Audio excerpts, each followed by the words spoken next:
Sleeping ప్రిన్స్గా పిలవబడే Saudi రాజకుటుంబ సభ్యుడైన prince Al Waleed bin Khalid Al Saud 2025 July 19న అంటే నిన్న 36 సంవత్సరాల వయస్సులో మరణించాడు. 2005లో లండన్లో చదువుకునేటప్పుడు జరిగిన కారు ప్రమాదం వల్ల దాదాపు 20 సంవత్సరాలు కోమాలో ఉన్నాడు. ఈ ప్రమాదం వలన మెదడు రక్తస్రావానికి కారణమై అతను స్పృహలోకి రాకుండా 20 సంవత్సరాలు అలానే ఉన్నాడు. 2015లో వైద్యులు ఆశ వదులుకోవలసిందే, మానవ ప్రయత్నాలు ఆపి మరణానికి అప్పగిద్దాం అని సలహా ఇచ్చినప్పటికీ అతని తండ్రి ప్రిన్స్ ఖాలిద్ మరియు కుటుంబం ఆశను వదులుకోలేదు.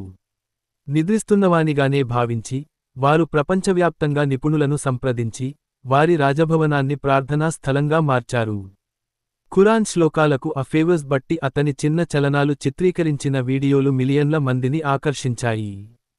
అతని అంత్యక్రియలు రియాద్లో జరిగాయి. పురుషులు మరియు మహిళలకు వేర్వేరు స్థలాల్లో ప్రార్థనలు నిర్వహించబడ్డాయి. అతని కథ విశ్వాసం మరియు పోరాటానికి ప్రతీకగా నిలుస్తుంది.